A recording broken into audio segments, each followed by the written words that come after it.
Oi, oi, querido estudante, tudo bem com você? Novamente estou por aqui. Sou a professora Daniele Nunes. Meu sinal na comunidade surda é este aqui.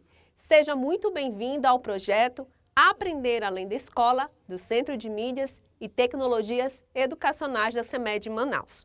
Hoje iremos a mais uma aula de língua portuguesa. O assunto de hoje é concordância verbal. Você sabe o que significa concordar? O que isso tem a ver com a nossa aula de hoje? Tudo a ver. Fique por aqui que vamos estudar juntos este conceito novo. Preparado? Vamos lá para a nossa hora de aprender. As palavras dependem uma das outras para melhor compreensão do que se quer dizer. Caminhar pela língua portuguesa nos faz conhecer e compreender o uso e as funções delas. Comecei esta aula fazendo algumas perguntas para você. O que tem a ver concordar com a nossa aula de hoje? Tem tudo a ver, pois as palavras precisam combinar entre si para haver harmonia entre elas. Isso significa que é preciso saber se comunicar de maneira correta sobre aquilo que se quer. Isso é importante tanto para se escrever quanto para se falar corretamente. Vamos ver um exemplo agora. O vagalume é um inseto visto em muitos lugares nas noites de verão. Observe nesta frase o verbo. O verbo aqui é o é. Ele está combinando, concordando com qual elemento aqui nesta frase? Com vagalume. E por que estar combinando? Porque vagalume está no singular e o verbo também, que é o é, precisa ficar no singular. Veja agora um outro exemplo. Os vagalumes são insetos que produzem luz por meio de órgãos especiais localizados na parte inferior de seu corpo. Analise. Enquanto no primeiro exemplo que você acabou de ver, o verbo apresentou-se no singular, aqui nesta frase ocorre o contrário. O verbo está no plural. Veja, é o verbo são. E quem indica que esse verbo deve ficar no plural? O sujeito da frase, os vagalumes. Enquanto na primeira frase tínhamos vagalume, aqui nesta frase temos vagalumes, substantivo no plural.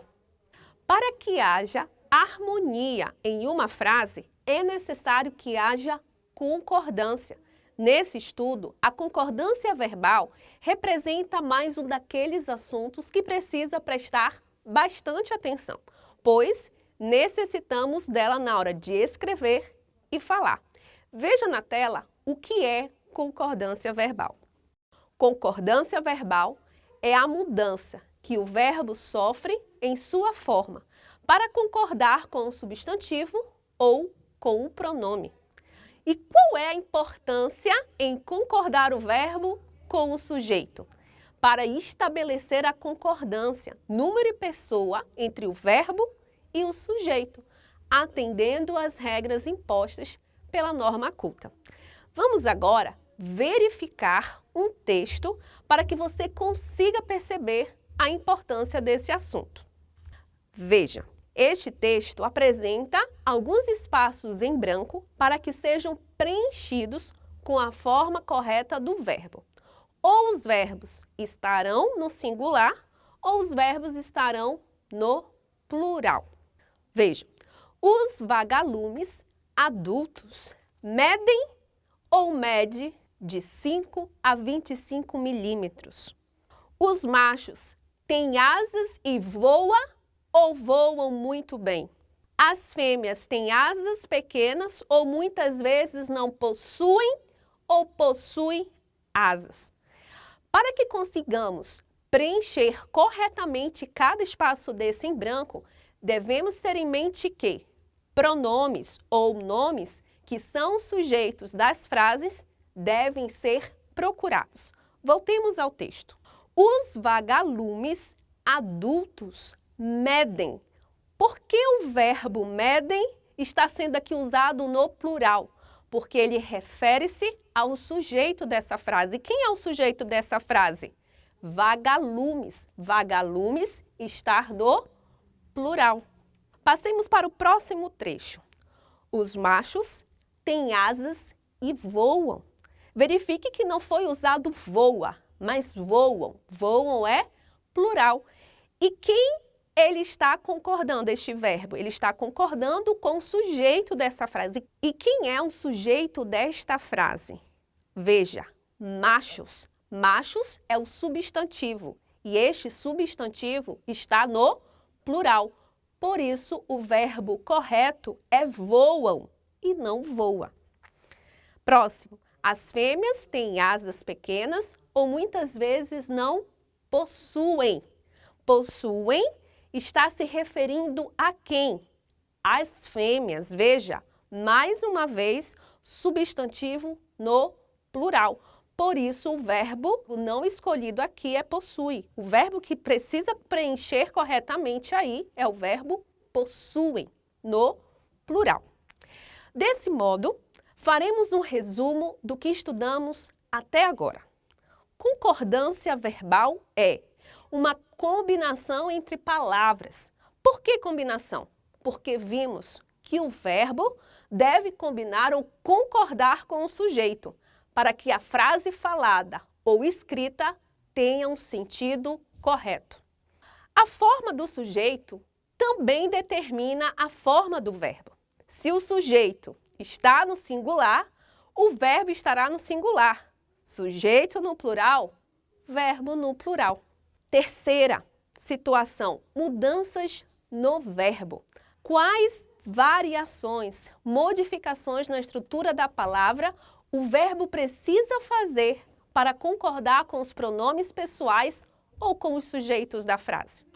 A terminação de alguns verbos mostram quando está no singular ou no plural. Vamos ver agora mais um exemplo da importância que a concordância tem no nosso dia a dia e observar como ocorrem as três situações que acabei de citar para você.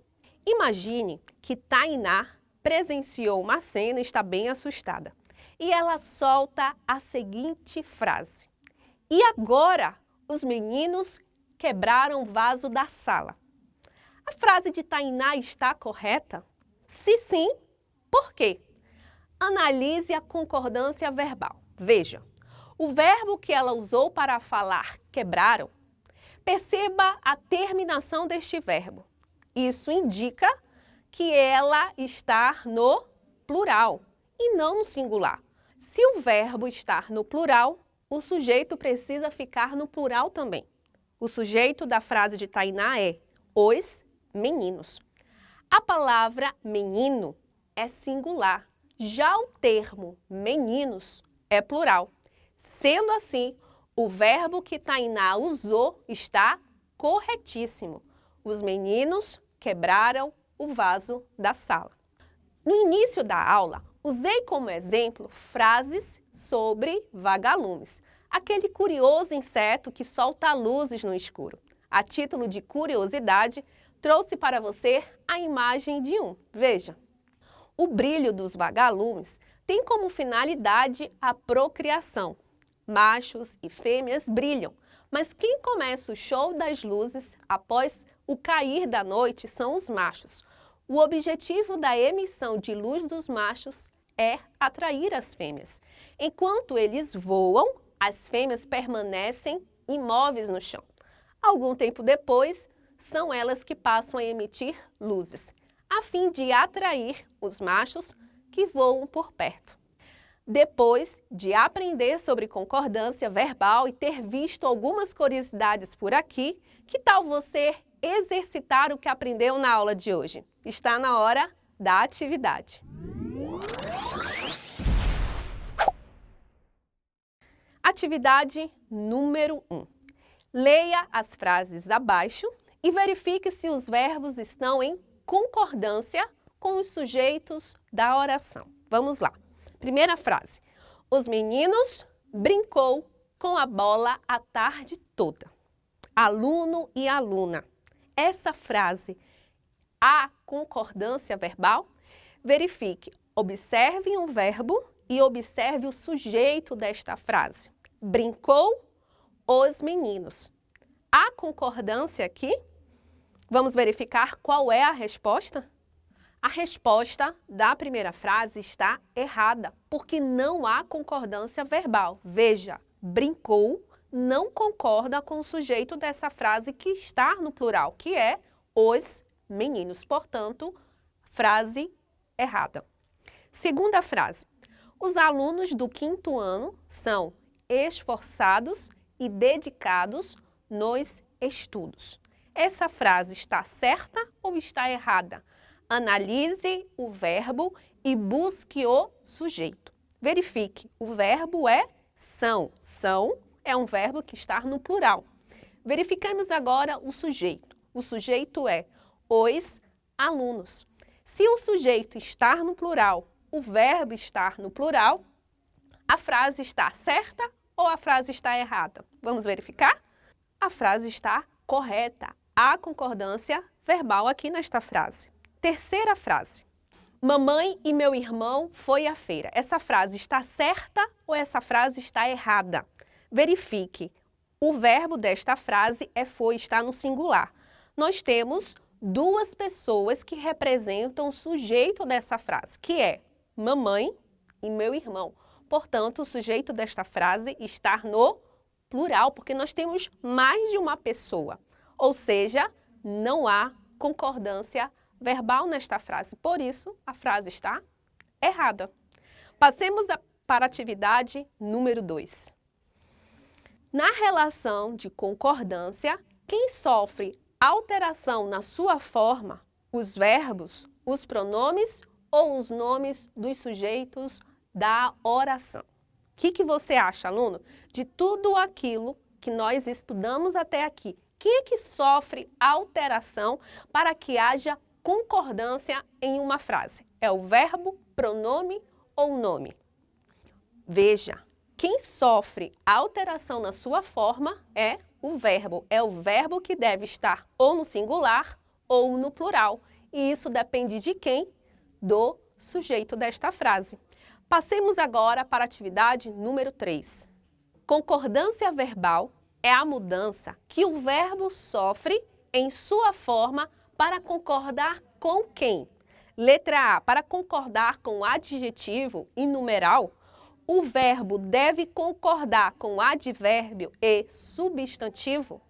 O verbo deve concordar com substantivo e pronome? Ou o verbo deve concordar com substantivo e numeral? Qual é a sua resposta, aluno?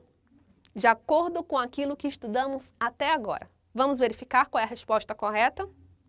A resposta correta é: o verbo sofre em sua forma para concordar com substantivo e pronome, pois eles estão presentes no sujeito. Depois de você treinar algumas atividades, chegou a hora da revisão.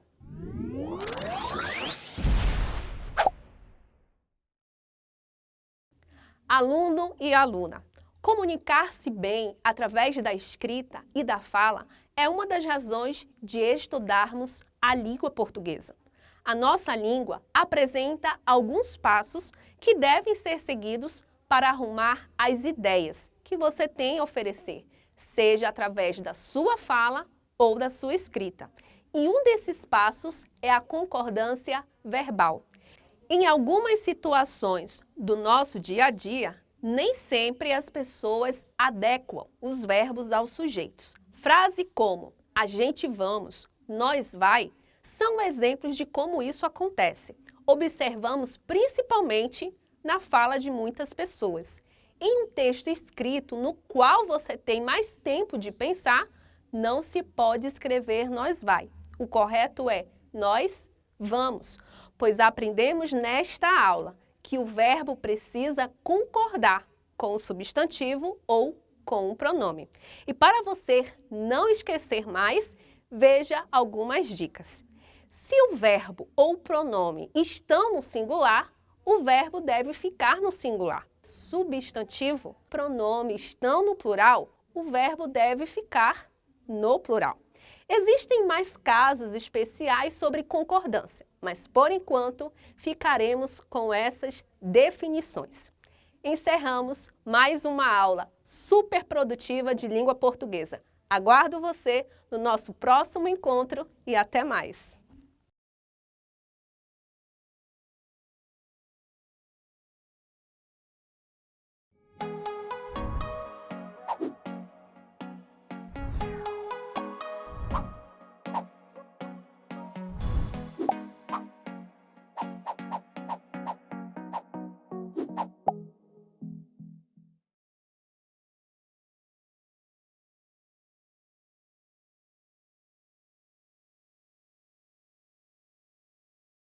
Olá, queridos estudantes, tudo bem com você? Aqui é o professor Alexandre novamente e o meu sinal na comunidade surda é este. E este é o projeto Aprender Além da Escola do Centro de Mídias e Tecnologias Educacionais da CEMED Manaus. Iremos hoje nos aprofundar muito mais sobre o polígono triângulo. Então, vamos lá para a nossa hora de aprender. Bom, vimos nas nossas aulas anteriores sobre geometria que as figuras geométricas planas são chamadas de polígono, certo? E que os polígonos são planos, delimitados por retas chamadas de lados. Dessa forma, basta olhar a quantidade de lados para podermos encontrar o nome dos polígonos. Se possui 3 lados, é chamado de triângulo. Se possui 4 lados, é chamado de quadrado. Se tiver 2 lados maiores e 2 lados menores, é chamado de retângulo. E assim por diante. Mas aí você deve estar se perguntando, mas afinal, por que temos uma aula toda dedicada ao triângulo? O que ele tem tão de especial assim? É porque o triângulo é a origem de todas as figuras geométricas planas, os polígonos. Ele é o primeiro a ser gerado, pois precisamos de, no mínimo, 3 segmentos de reta para formar um plano. Não acredita em mim? Então vamos tentar aí formar um plano com 2 retas. Vamos lá, vamos ver. Uma reta, 2 retas. E agora? Se colocarmos as retas lado a lado, será que conseguimos fazer um plano? Não, não dá certo. E tal se colocarmos aí as retas uma em cima da outra? Será que eu consigo também ter um plano? Também não consigo. Isso nem se parece com um plano. Não tem como. Precisamos de mais uma reta, uma única reta. 3, no mínimo, para fazer um plano. Assim, o triângulo é o primeiro que formamos quando queremos fazer um polígono. O nosso amigo triângulo ganha mais importância pela aplicação no nosso dia a dia, pois ele apresenta uma forma bem simples. É composto somente por 3 arestas, 3 lados e uma face. Ele é o mais forte, o que consegue se adaptar com mais facilidade.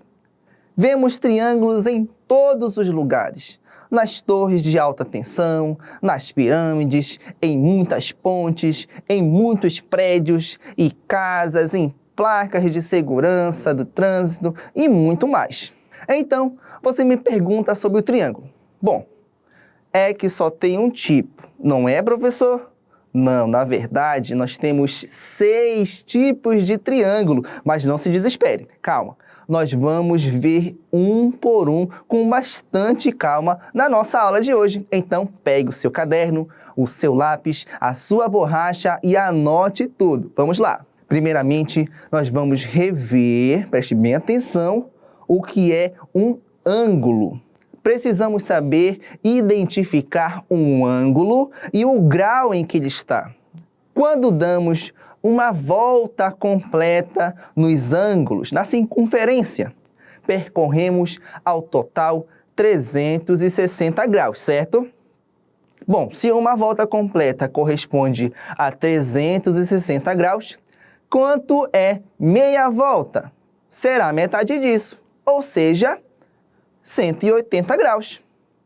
E percorrendo metade de 180, quanto será? A metade de 180 corresponde a 90 graus. Então, observe bem, preste bem atenção.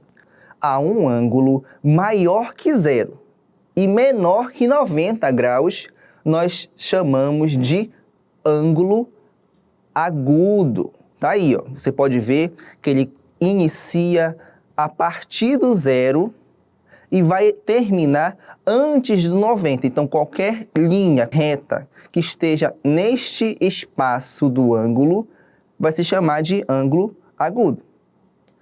O ângulo que tem a medida exata de 90 graus é chamado de ângulo reto. Ângulos maiores de 90 graus e menores que 180 são chamados de ângulo obtuso. E, por fim, a medida exata de um ângulo de 180 graus é chamada de ângulo raso. Preste bem atenção, olha o formato dele. Ele está cortando pela metade toda a circunferência de 360 graus que temos aí. Dessa forma, quando temos dois ângulos rasos, como você pode ver, temos o total de 360 graus, ou seja, o círculo completo. Agora, observe aí o nosso resumo sobre a identificação de ângulos. Temos aí o ângulo reto, o agudo, o obtuso e o raso. Mas atenção, geralmente você vai encontrar o ângulo reto, olha o primeiro ângulo lá, ó, desta forma, com um quadrado e o ponto bem no meio, ok? Esse também é um ângulo reto. Agora que vimos os ângulos, verificamos que os polígonos são repletos deles. Na verdade, é um dos componentes básicos de qualquer polígono. Os polígonos possuem em sua composição os vértices, os lados e os ângulos internos, como já vimos nas aulas anteriores. Neste caso, o triângulo não foge à regra. Agora, veremos com mais detalhes os tipos de triângulos, começando aqui com o triângulo isósceles. Vamos lá na tela. O triângulo isósceles possui dois lados com a mesma medida, observe, e com uma base, geralmente menor. Observe que os lados iguais também formam dois ângulos agudos, preste bem atenção, ângulos agudos do mesmo tamanho. E a palavra isósceles significa aquele que tem lados iguais, como você pode ver aí na imagem. Temos aqui o nosso triângulo escaleno. O triângulo escaleno tem medidas, tamanhos e lados diferentes. E por consequência disso, os seus ângulos internos também são diferentes tamanhos. A palavra escaleno significa aquele que tem lados desiguais. É totalmente oposto do anterior, não é? Logo, observe aí os ângulos internos desse triângulo. Eles são totalmente desiguais. Um é o ângulo agudo maior, ele é um pouco maior, porém ele continua sendo agudo. O próximo, ele é um ângulo agudo menor que esse, continua sendo agudo. E por último, temos aí um ângulo obtuso. Eles não têm nada a ver um com o outro, por isso, triângulo escaleno. Temos aqui o próximo, que é o triângulo equilátero. Observe bem a palavra equilátero. O triângulo equilátero é o triângulo que apresenta os seus lados com a mesma medida. Observe aí, os ângulos agudos internos, observe bem, eu falei agudos, são do mesmo tamanho. Por isso, é chamado de equilátero, isto é, equi significa igual e látero significa lado, formando a palavra equilátero. O triângulo retângulo, como o próprio nome diz, preste bem atenção, é um triângulo que possui em um de seus ângulos, observe aí, internos, um ângulo reto. É aquele ângulo que tem 90 graus, conforme você pode ver aí, por isso o seu nome, ó, é um triângulo retângulo que tem um ângulo reto. Temos aí o triângulo obtusângulo. É muito simples de identificar. Basta verificar se no triângulo em questão, como neste caso, há um ângulo com mais de 90 graus e menor que 180. Se tiver, temos aí um triângulo obtusângulo. Neste caso aqui, em um dos seus ângulos internos, temos um ângulo obtuso, por isso o seu nome. Preste bem atenção. Triângulo obtusângulo tem um de seus ângulos internos um ângulo obtuso. Agora, por último, mas não menos especial, temos o triângulo acutângulo. É aquele que apresenta todos os seus ângulos internos agudos, ou seja, tem menos de 90 graus, conforme você pode ver aí. E a palavra acutângulo, preste bem atenção, uma palavra meio esquisita, mas é essa palavra mesmo. Vem da junção das palavras latinas acutus, que significa agudo, pontudo, e da palavra ângulos, que significa ângulo. Logo, o acutângulo é um triângulo que tem os seus ângulos sendo agudos. Muito bem. Atenta à aula de hoje? Anotou todos os conceitos? Muito bem, então vamos agora à nossa hora da atividade.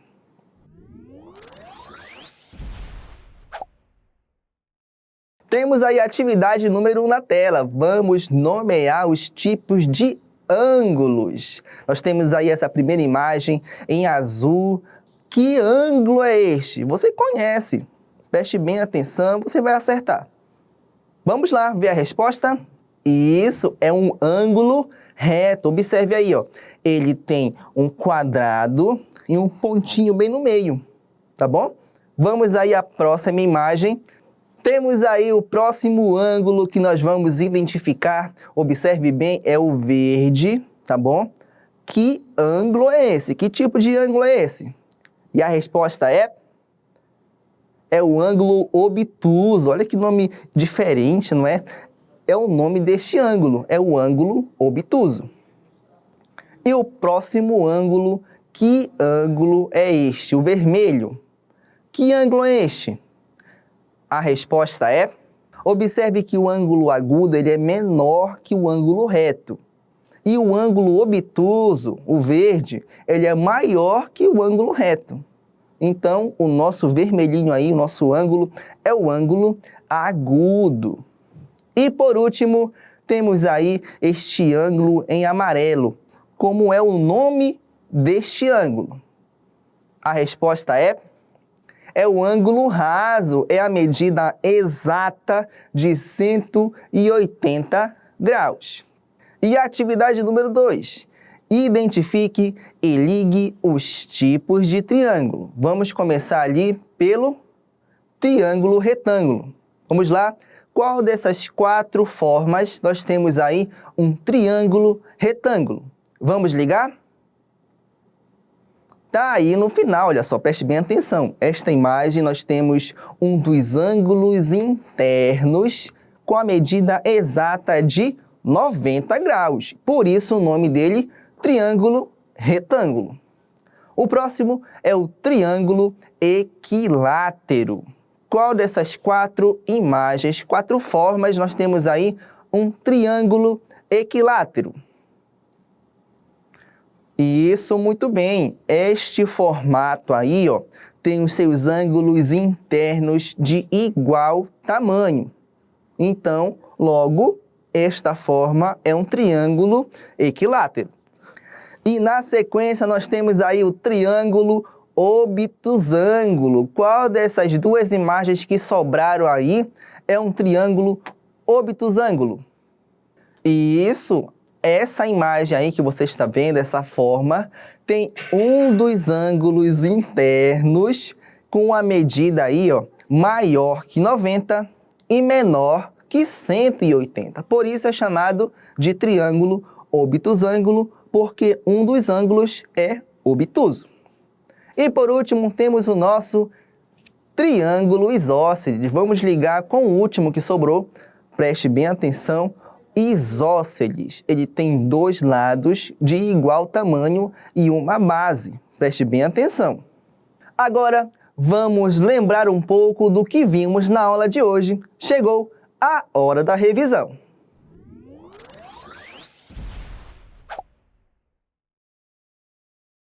Vimos na aula de hoje que o início de todos os polígonos é o triângulo. Ele é a primeira figura que conseguimos formar quando unimos corretamente o número mínimo de retas para formar um plano, que no caso são 3, como vimos na aula de hoje. Vimos também a importância do triângulo no nosso mundo, como uma das formas mais simples, porém mais forte e adaptável. Descobrimos também que existem 6 tipos de triângulo. São eles: os isósceles, os escalenos, os equiláteros, os retângulos, os obtusângulos e os acutângulos. Todos com características específicas para podermos identificá-los. Aqui encerramos a nossa aula, acreditando que já aprendemos muito sobre a maravilhosa forma do triângulo. Continue exercitando em casa o que você aprendeu aqui, mantenha-se em constante estudo. Espero você na próxima aula. Tchau, tchau e um grande abraço!